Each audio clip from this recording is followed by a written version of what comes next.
Now, presented in digital widescreen. This is HOI 19 News at 10.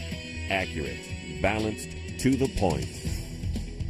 Could marijuana be the key to keeping a local school district independent and bringing millions to the city? No bed checks, no night charting. No one was watching him. The widow of a veteran from here in the heart of Illinois with treatment by the VA she calls disgusting. It's Thursday night. I'm Eric Green. Those stories, all the news coming up in just a moment. First, let's get a check of the weather as we head to the Memorial Day weekend. Mr. Collins. All right, Mr. Green, everything looks good out there. We've got clear skies for the most part, just a few clouds south of Peoria. We'll call it clear to partly cloudy overnight. A little wave went through today, gave us the clouds and a few sprinkles. That was just about it. Temperatures in the low to mid 70s around the area. Highs 75 in Peoria, 72 in the Twin Cities, and I got to 76 around Beardstown and Lincoln, a little bit cooler north, 71 around Kewanee. These are temperatures where they should be this time of the year. We'll gradually warm things up over the weekend, but tomorrow will be in the mid 70s. Right now, 64 at the airport in Peoria, 63 in the Twin Cities. So temperatures running 62 to 67 now. The temperatures will start dropping off at a pretty good clip here later on tonight because of the clear skies and a light northwesterly breeze running calm to about 5 miles an hour. So open up the windows, let Mother Nature provide the free air conditioning over the next few nights at least. 72 in St. Louis, and once again we've got the 59 in Chicago and 58 in Milwaukee as the temperatures are trying to rebound after that cold front went through the area last night and this morning, and a little wave in the atmosphere. There's that wave pushing on to the south. Got clear skies. Here's our weather tomorrow, and most of the weekend will be dry. We'll just gradually warm things up. Might get downright hot by Memorial Day. 51 to 56 on the low side tonight. Northerly winds at 5 to 10. Planning your day tomorrow. Well, it'll be comfortable. 76 for the high. Once again, we gradually warm things up. Any rain chances on the holiday weekend? I'll talk about that, if there are any, in a couple of minutes, Eric. All right, Chuck. A local community is ready to step up and welcome a pot plant, a facility that would manufacture medical marijuana. A company out of Will County wants to bring the production plant to Delavan, Tazewell County. The 60,000 square foot building would be one of the biggest facilities of its kind in the nation, serving 5 counties, including Tazewell, Peoria, and Woodford.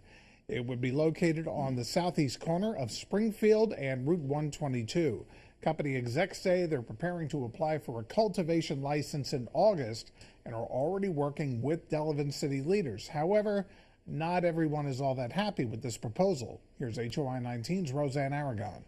This is really a very exciting opportunity. Illinois will soon approve the cultivation of 21 medical marijuana production sites statewide. Delavan could be one, a thought that hits too close to home for this Delavan dad. I don't think it's a good thing for the community. I don't want it in the community, medicinal purposes or otherwise. The facility would do more than remedy chronic pain. The $5.8 million project will create 25 jobs in its first year. The city has already approved plans to create a new tax increment financing district for the proposed site. There will be one built in central Illinois, and if that's going to happen, I would prefer seeing Delavan get the advantage of those tax dollars and work to keep our school in our community. School District 703 superintendent says it's in critical financial crisis. Officials say the proposed facility is an all-encompassing solution. The project's TIF district is initially expected to bring $3 million to the city of Delavan for future development,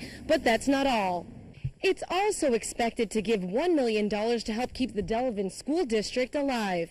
The business will be the city's second largest employer and will give special consideration to veterans. But that's not all. Drug prevention programs and patient education programs. We've developed a roughly 35-page marijuana 101. We plan to develop some of these programs with the city. We're not talking about illegal recreational drugs. This is a legitimate business. There's a tremendous amount of benefit.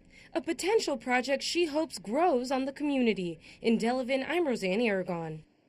An update now on a Peoria woman reported missing yesterday. She has been found alive. Police found 55-year-old Jenny Mason in the woods near I-74, about a mile west of the War Memorial exit in Peoria County.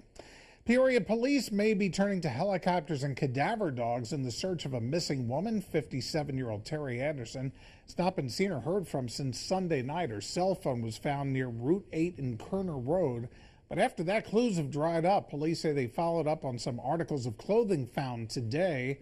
That was a dead end. Now they're considering the use of the cadaver dogs and searching from the air over an unnamed area. Peoria police say they're getting closer to making arrests in a shooting on the East Bluff. Happened early yesterday afternoon in North Wisconsin and East Arcadia. 3 people wounded, none of the injuries life-threatening. Police have named 2 suspects and say they have a lead on a third. A target team associated with Don't Shoot Peoria is investigating. Now, Peoria's Don't Shoot program is hoping to not miss a beat with the departure of Police Chief Steve Settingsgard. Dozens of residents met tonight at another Peoria Community Against Violence open house. The group is working hand in hand with Don't Shoot to reduce crime in the streets. There have been more than 600 gun-related crimes in the city so far this year. Organizers say Don't Shoot will continue in the absence of the chief. This is something that is bigger than one department or one person, and I see the momentum continuing in a positive way. I don't see Don't Shoot changing too much. The final PCAV meeting will be June 7th at the Riverplex. The group will take action on ideas in the weeks after that. Peoria County judge will allow the attorney for accused killer Nathan Leuthold to hire a forensics company for $2,500. Leuthold, of course, is accused of shooting his wife Denise inside her parents' home on Valentine's Day of last year. His attorney says he may use a local company to examine computer files that were taken at the time of Leuthold's arrest. Leuthold is due back in court in 3 weeks. A juror is dismissed in the Nicholas Sheely multiple murder trial. Sheely is accused of killing 4 Rock Island residents back in 2008. The juror dismissed reportedly said he doesn't believe Sheely's defense attorney has a case. Sheely is already serving life sentences for the murders of a man from Galesburg and a man from Sterling. With Memorial Day just around the corner, the battle over an historic World War II ship is continuing between Evansville, Indiana, and Peoria. Now, Evansville is the ship now, but Peoria is making a pitch to make it a memorial on the city's riverfront. HOI 19's Catherine Tellez with our report. This is the LST-325, a landing ship that participated in D-Day. It's docked in Evansville, Indiana now, but reduced attendance has the board of directors for the historic ship considering a new home. This is how some Peorians would like to see the LST-325, right at the foot of Liberty Street on the Illinois River. Tuesday, the Peoria City Council will consider offering a 5-year contract to bring the old warship to Peoria as a tourist attraction. To pay for that, the Convention and Visitors Bureau will ask for a $750,000 tourism grant. Peoria County would be asked to contribute up to $500,000.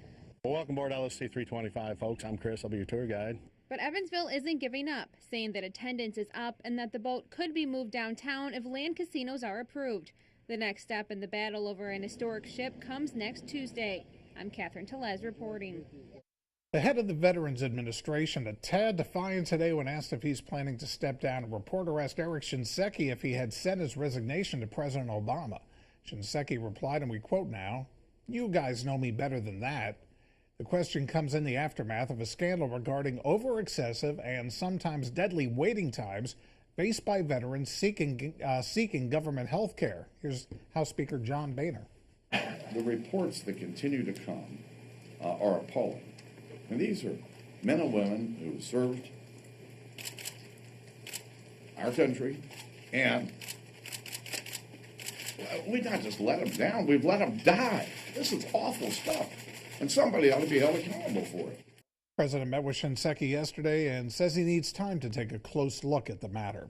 Now, a Heart of Illinois woman has some major issues with the VA. Her brother, an Iraq War vet, died about a year ago in a VA rehab facility. Chris Miner tonight in Bureau County. Disgrace.